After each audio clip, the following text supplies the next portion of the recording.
his charger into. But it's just a gentle reminder that the world has gradually evolved from that newspaper world to the screen world. And even because the changes have been so incremental, we've not necessarily noticed each successive step along the way. Here's one thing that probably will bring that to light. So if you think of a single number, it's this, that on average we unlock our phones 110 times a day. I suspect there's some people in the room thinking, I do it more than that. But on average, we go to our phones and we check what's happening, whether people have contacted us, our messages 110 times a day.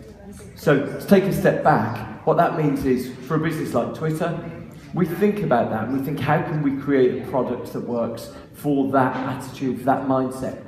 Twitter was born mobile, so it started off as a service where you could text updates of what you were doing, and we started 9 years ago. But now we've evolved a great deal, and effectively we've become a way for you to connect with the world that interests you, the world in your hand.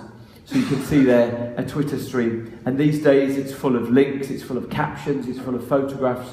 It takes you to many places.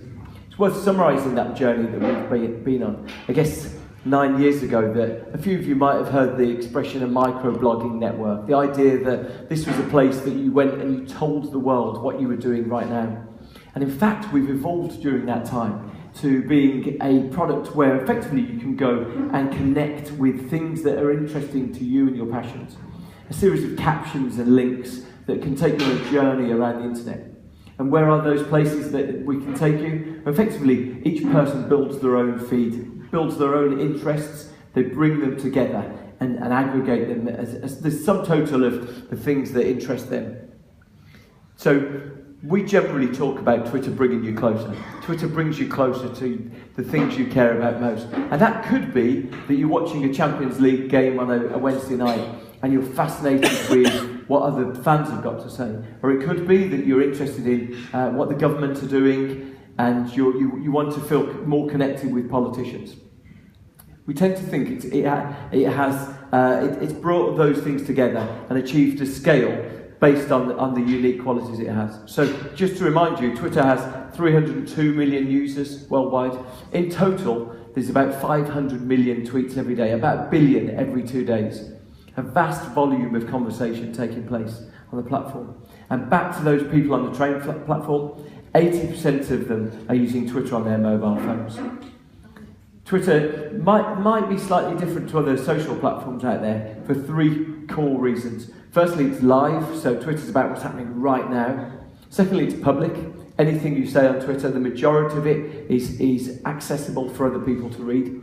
And it's incredibly conversational. Two-way dialogue's very common. As a result of that, those unique properties mean that sometimes Twitter can be an incredible accompaniment to the things that are taking place elsewhere. We sometimes talk about Twitter being a soundtrack to TV, a soundtrack to sport, a soundtrack to what's going on, a companion really to the discussion that's taking place elsewhere.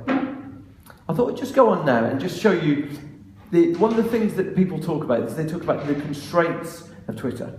And so famously 140 characters is a limitation that we created on the platform. But in fact, we tend to see that constraint is a real start point for some of the best things that happen on the platform.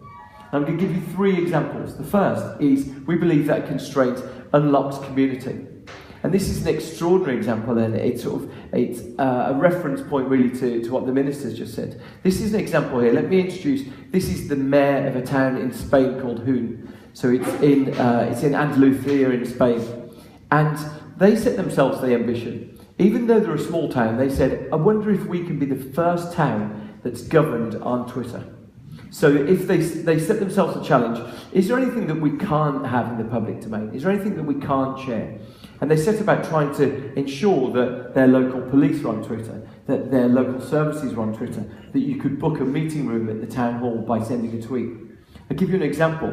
They live it through everything they do. And it's become part of the fabric of how the city works. Here's an example here where someone has tweeted to the mayor, because he makes himself accessible, he regularly gets tweets directly himself. Someone's tweeted that they've seen that there's one of the power outlets has been damaged.